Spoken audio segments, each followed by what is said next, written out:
Do you want to see how I skim a book? I know it's one thing to have instructions, and I have other videos. We'll link those below where I walk you through the steps to skimming a book without having to read it. But today I'm actually going to show you in real time how I skim 2 books. And this includes catching myself in a really big skimming mistake. So I guarantee you're going to learn a lot by watching me in action. Let's dig in.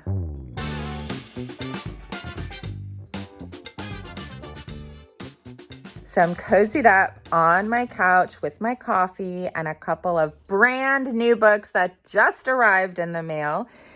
And the whole point of today on my calendar is to dive in and get my brain working around some ideas. What do I want to share with teachers at a school I'm consulting at around the science of learning? Like, what's the most important thing to share from my model, but also from other people's models too? And I have all day to read these books. Today is the only day I have. And so I nestled in with my coffee to take a look at them. And I discovered something. Just watch. So I am skimming this book to help me with a professional development workshop that I'm putting together. And I found myself starting with a mistake that I think most readers make. And I want to tell you about that mistake. I actually want to correct the mistake together. So here was the mistake. Here's the introduction. I had noticed what I had done already. So this was the good thing that I did. I had looked over the table of contents. And so I had noticed that the introduction does seem to be an overview, as introductions often are, and then there are lots of specific topics that are talked about, broken into 3 categories. So I was super excited to read the introduction, assuming that I might get a really good overview of the premise of what it actually means to do small teaching. So here's the mistake that I made. I went to the introduction and I just started reading, and I noticed it started with a story about baseball, and I decided I actually don't really care. Since I'm skimming, I don't really care about his story. And I kept on looking, and I still see baseball, and here I see, more baseball stuff. And I noticed that my interest in skimming was flagging a little bit. And then I caught myself, and I was like, oh, honey, you haven't given yourself an idea of the structure of the chapter yet. So let's do that together. I'm noticing, bold. I love it when we get to bold. So there are like 4 or 5 pages of some background.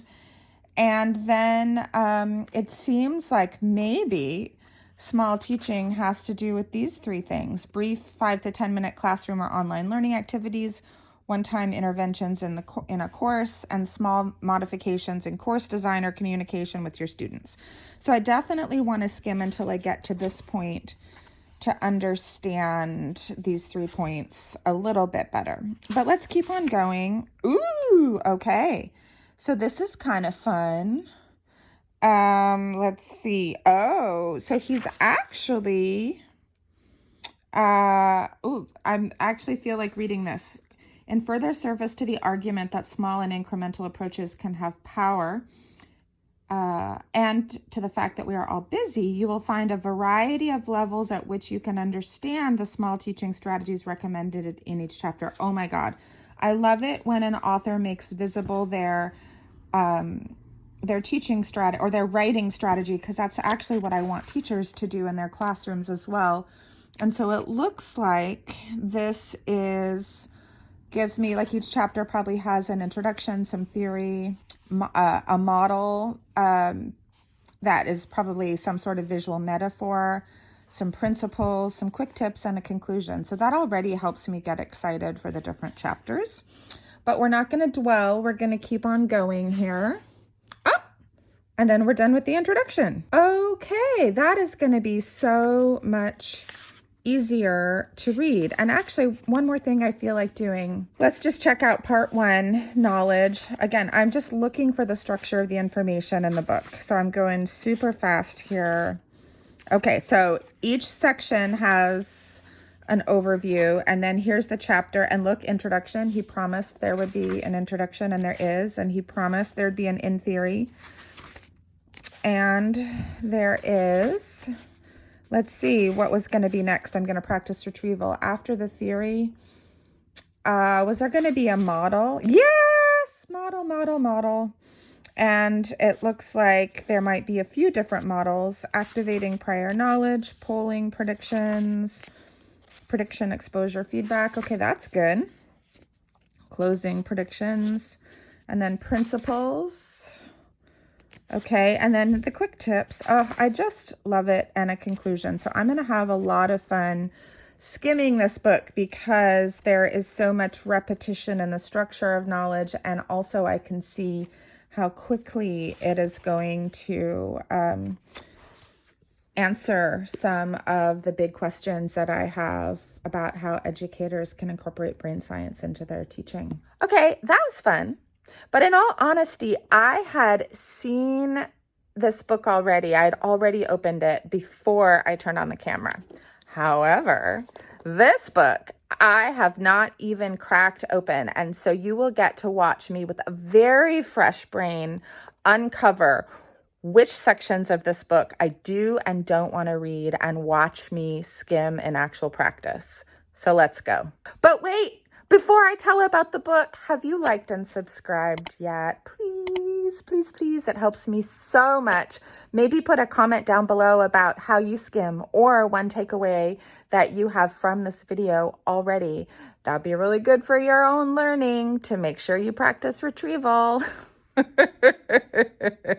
Oh, and if you want to actually see my very own summary of the most important pieces of neuroscience that all educators need, just head over to gretchenwegner.com/secrets. I have it all summarized there for you in a free treat. And so why wade through all these big books when you can just get the basics from my anti-boring approach, right? I'll see you over there.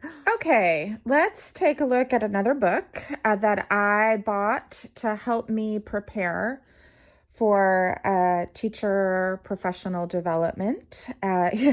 You'll notice that it doesn't even have a crease here yet. I have not even opened this because I want you to be able to see how I investigate a book when I am first exposed to it. And I'm going to try and do all my best practices right now. So here we have NeuroTeach, Brain Science and the Future of Education. I'm going to go ahead and get that nice crease in the beginning of the book. And let's see. The first thing I always try and go to is the table of contents. Though since I'm here, we'll notice that this was in 2016 it was published. Okay, table of contents. So right away I see that it doesn't have sections. But I'm going to take a closer look to see if I can find my own sections. Educational neuroscience for all, formative assessment, the top 12 research-informed strategies every teacher should be doing with every student. How much do we need to know about the brain? A mindset for the future of teaching and learning. Okay. So these look like they're almost a series of essays on the topic without a structure to them. That's a little disappointing to me, though I will say that some of them, like how much do we need to know about the brain right there, that is very appealing to me because I have some opinions about the least teachers need to know, and I'm curious what he's going to say. And then, of course, the top 12 research-informed strategies. I want to know what that is. Yeah, okay. So that's helpful. And let's just see how it ends here. There's a conclusion and a couple appendices. So already I know that I probably don't need to read the whole book, that I can just dive into the chapters that I might be interested in. But let's take a look. So here's the introduction. Often an intro can tell us the structure of the book. And I'm just scanning the page right now to just see what words pop out at me. This definitely seems introductory. Aha, a picture. I love pictures. So let's look more closely. Mind, brain, and education science. We've got educators, we've got neuroscientists, we've got psychologists, classrooms. Okay. What goes into the mind, the brain, and education science? Okay, so that's, I guess, an overview of the field. Let me go up and keep on. I'm scanning right now because I want to know if he talks about, I think it's a he, right? Glenn Whitman and Ian Kelleher. Yes.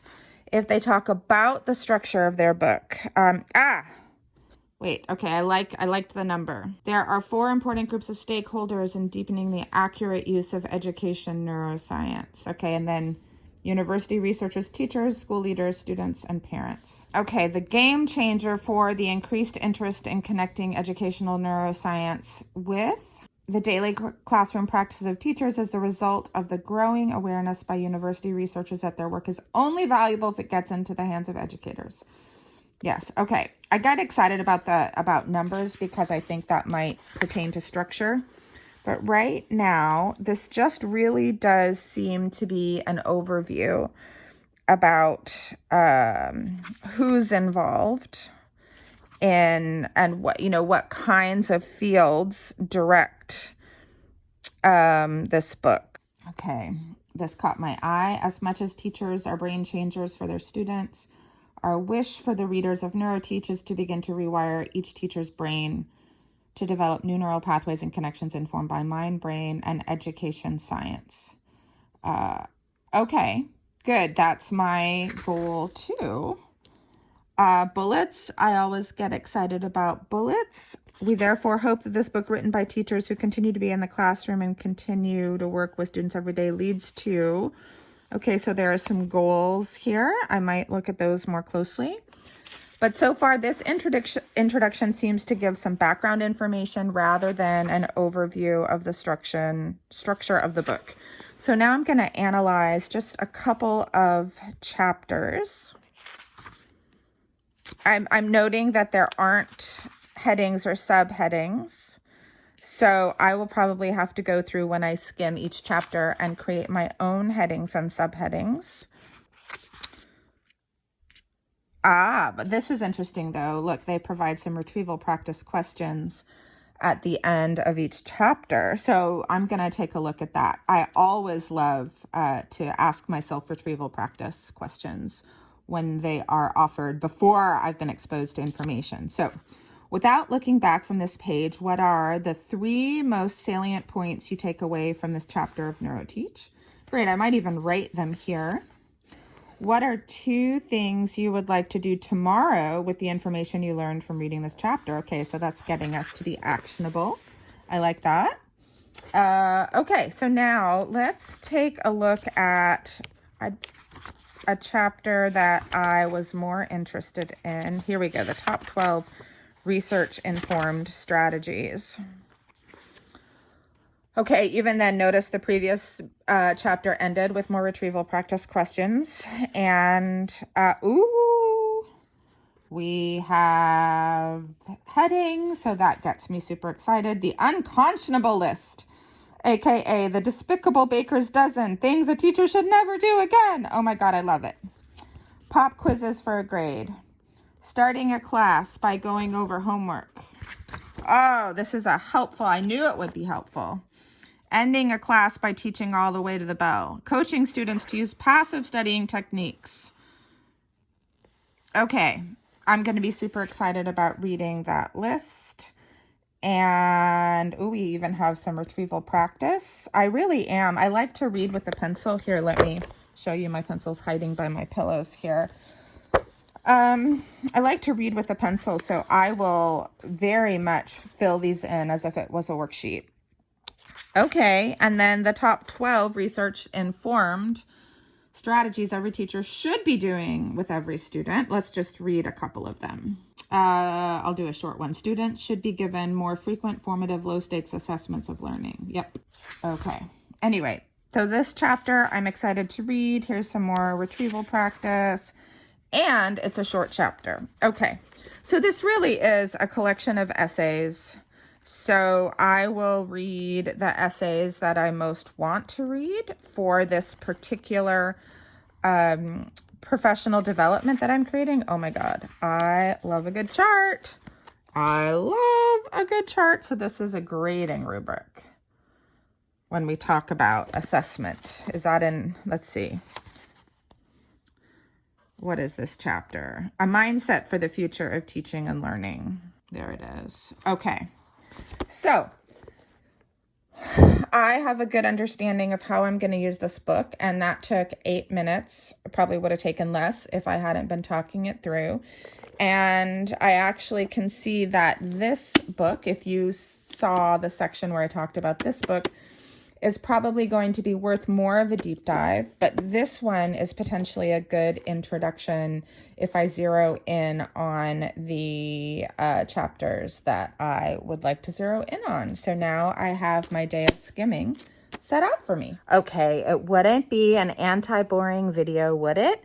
Unless I practiced a little bit of what I preach. And you may know from a previous video I made that I have this infinity loop that I try and move through in all my work with both students and educators, and it's the do notice loop. We do a little something and then we notice about it. We do a little something and we notice about it. And so I took a moment after I skimmed those books to do a little noticing about what did I actually do that made my reading or my skimming anti-boring. And there are things here. So first of all, that first one, I look for the structure of ideas in the book. Right? And that was for the book as a whole. That's the first arrow, and each chapter individually. Then the next thing I did was I identified which sections of the book I wanted to read in more detail and why. I was very clear on what I'm reading for. And I made sure I didn't have to read everything, but I had targeted which parts that I want to take a look at. And then that last one down there is that I identified how I'm going to interact as I read. I got out my pencil. I realized, oh, I'm going to practice retrieval in these places where this one author gives me an opportunity to practice retrieval. Or, oh, there's not a lot of headings, so I'm going to have to write my own headings in the margins. So those are just a few ways that I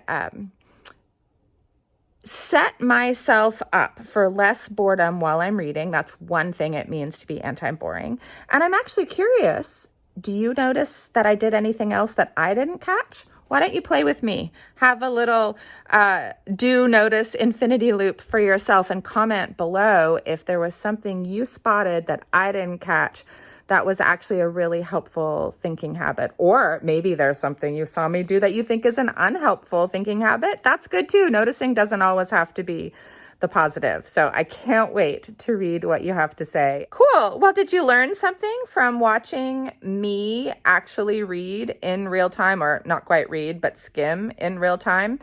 I would love to know what you learned. I would love to know if there were moments that you felt frustrated or you thought, well, she's good at that, but I'm not good at that. Let's do some actual coaching below. I will take extra note of your comments below this video, and we'll see what we can learn all together and what we can hone and fine tune about how to skim. Take good care, folks, and I'll see you in the next video.